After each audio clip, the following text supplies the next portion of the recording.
Hey everybody, it's Andrew and welcome back to Stay DBRK. Right then, last we left off, our hero here was about to do his rendition, well, partake in the karaokes. I will leave it at that. This is gonna go well. I really wasn't kidding about the modern music thing. There is not much past about 1989 on this machine selection screen. There are a few selections that I think I can pass off as a decent effort with my vocal range.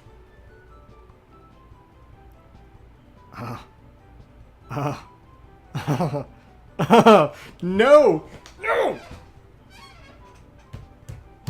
God, why? I mean, all three of those sound fun. Folk. But the 60s folk, though. I don't know. I'll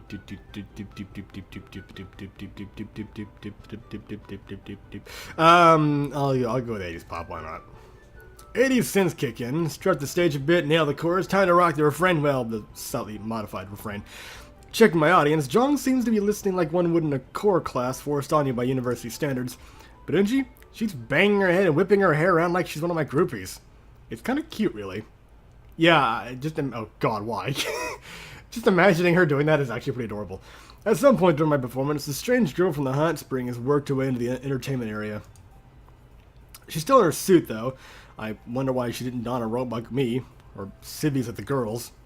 After I finish my number, she steps up to us and starts speaking. Well, I think it's speaking. It's a bit slurred, though. Guess she got a bit more soju after all. I was hoping I'd find my favorite two hotties here. And Lolly Boy. Well, that's a pity. That chick robe really does fit him, though, well, doesn't it? And that shirt on your busty sister isn't leaving much to the imagination. Why does everything come back to John being busty? God, you people. Still feisty. I like this one. I like them both. And now it's getting weird. Aw, don't miss the downer, kid. I've got a fresh bottle of soju here. I'll even let you have a drink with us. If you'll excuse me, I need to go freshen up. So how about that drink, lolly boy? I wouldn't be much of a marine if I turned down a drink even from... What's your name, anyway? Good point. Just call me Sumeragi. I'm here on business. What sort of business brings someone all the way out here? Sumeragi pours me a small dish of soju. Import-export, though what I really deal in are secrets. Maybe I even know some all of yours. Bleh.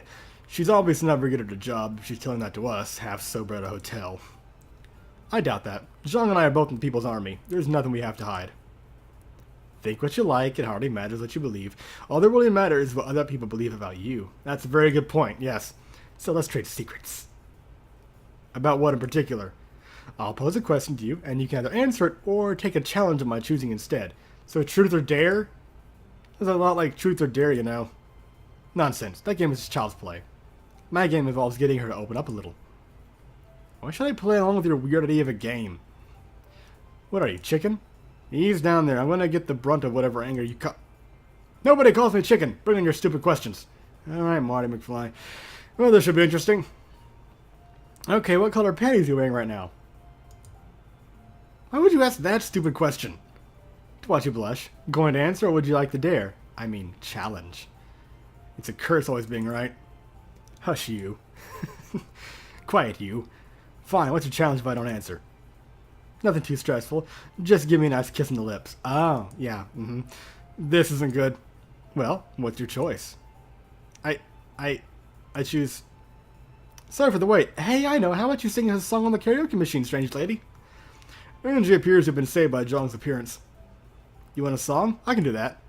Oh, I know just what song I'll sing. She heads up to the karaoke machine where she punches in a couple of buttons. Before the music starts, she grabs a surprised Eunji by the hand and drags her up with her. What the hell are you doing? The song is perfect for you. I know personally that it's one of the Glorious Leader's favorites. With that, she busts right into a rap song that's past the typical release date for music in Korea. Guess that explains why Glorious Leader was name dropped here.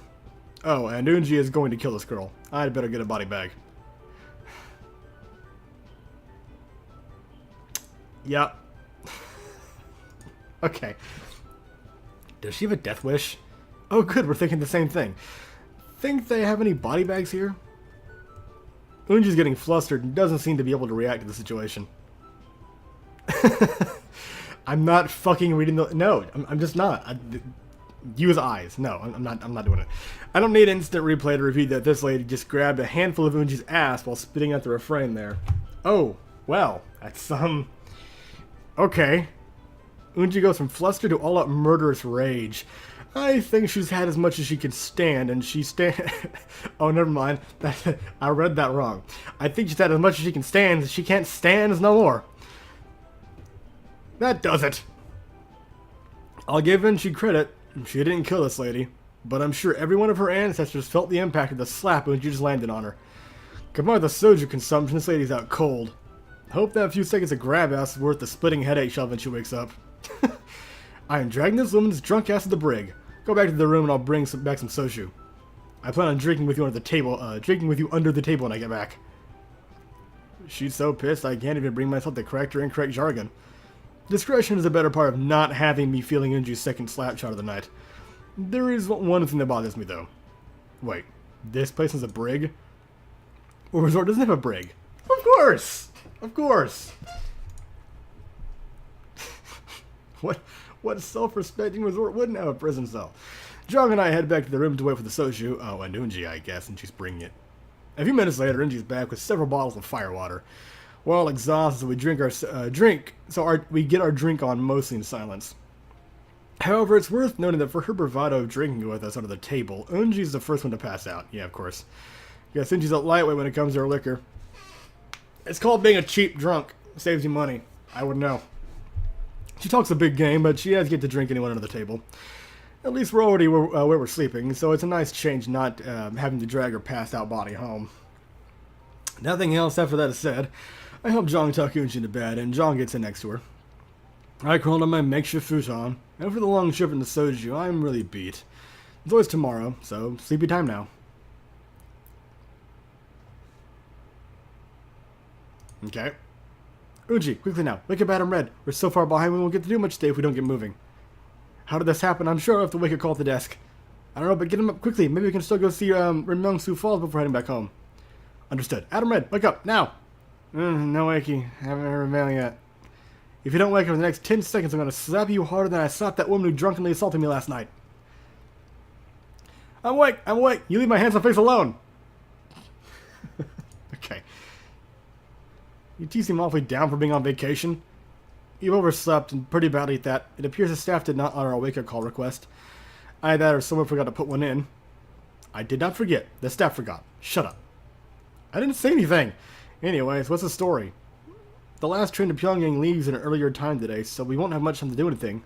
We won't have much time to do much of anything. I was thinking after breakfast we could go see Rimyong-su Falls before heading back home. Sounds like a good idea. Is it like a waterfall or something? Not just a waterfall, but a spectacular conglomeration of 42 waterfalls that cascade in the Rimyong-su River. It's a really beautiful spectacle of Korea's natural beauty, unspoiled by Western capitalist poison.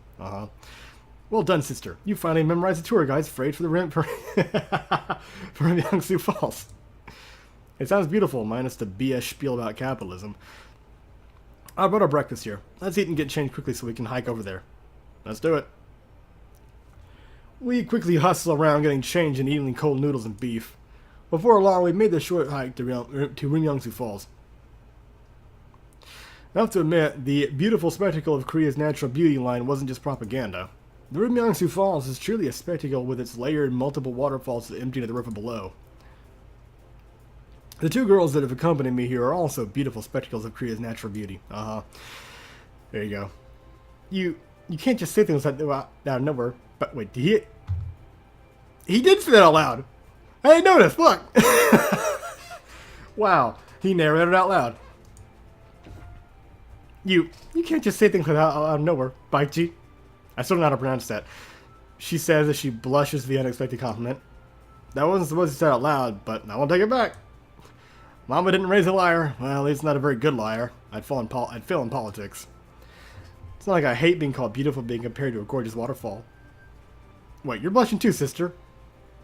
No, that's just sunburn. No way. We haven't been out here long enough. And besides, everyone knows the hole in the ozone layer is only over evil countries like America and Nippon. Right. I don't think that's how the ozone works. Okay, yes, I'm blushing, but at least I'm not acting like a tsundere. You two keep saying that word, but I have no idea what it means. It basically means you're terribly expressing your honest feelings, so you act like an ice queen. When people finally break through, you show you're a nice, caring person. I still don't understand.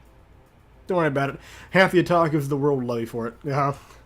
And the other half that don't will still check you out your CGs anyway. Now that that's settled, what do you think of the waterfalls? It really is beautiful. It's not as high as Niagara Falls, but the way there are so many of them in layers is truly breathtaking. As I'm watching the waterfalls, I hear something plink into the river in front of us. Turn to the side, I notice Eunji appears to be praying. Not too soon after, I hear a plink from the direction, and sure enough, Jong is also praying. Making wishes. Yes, I know it seems a tad selfish, but childish, but it's kind of fun. Perhaps you should make a wish. Maybe for love, or a personality to develop. Oh. Guess it couldn't hurt. I could wish for Eunji to be nice. Don't you want to make a wish that might actually come true?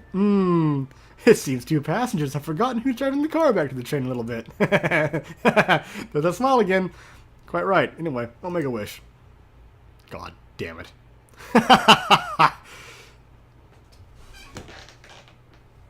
Well, I'll stay true to course.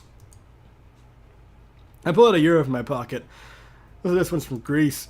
I bet if I gave this back to the Greek government, it would double what they have in their bank. Oh. Oh. As I toss the coin into the river, I whisper a wish for Eunji's happiness. Why did you waste a wish like that? But I am grateful you thought of me. I forgot my whispering tends to be a bit louder than other people's. Oh well, Eunji seems happy, so it's fine. We better make our way back and get to the car. If you miss the train, it'll throw everything off schedule and you might not make your flight home. Oh yes, it is getting close to your departure date, isn't it? It is, unfortunately. I've enjoyed spending this vacation with you. Maybe sometime in the near future you can both come to America and visit where I live. That would be nice, I think, but I believe it would be hard for us to get to America. Travel to foreign countries, especially enemy countries, is frowned upon in Korea. We would need outside help in order to get to America. I don't know if there's much I can do, but if I can help in any way, I will. I believe you would. That makes me happy to hear that. Maybe someday we'll take you up on that offer, but for now, let's go back home. The hike back is uneventful, and as soon as we get back, we gather up our things and head back to the car. I'd like to say Eunji's driving is improved, but as stated, I'm a terrible liar. Before long, we're back on a train to Pyongyang. It's not all that crowded, but the silence is uncomfortable. I can't shake this feeling that something is going on with those two. They aren't telling me. At this rate, Jung is reading and Eunji is sleeping. Sleep sounds like a good idea. I figure you're going to do something special for the last day before I head back to the States. Best be well rested for it. We've gotten back from our short mountain getaway together. It was pretty fun, despite the temperature resembling the time I got drilled in Alaska. When I was assigned to Alaska, not drilled in like in the. You know what? I'm moving on. The trip back was pretty uneventful. There weren't too many people on the train, so no seat incidents to worry about. The return was definitely faster than the trip up here, though. I mean, we're actually home, and it's not even past national curfew. As soon as we got home, the girls retreated to their room, so I didn't waste much time getting into bed. Since I'm heading back to America soon, I didn't really see the need to unpack my bag from the trip. So now I'm just laying here on the bed, contemplating if I should say something to the girls or just fall asleep for the night. Knock, knock, knock, in all caps. Guess there was a third option after all. Wait until one of the girls comes to see me.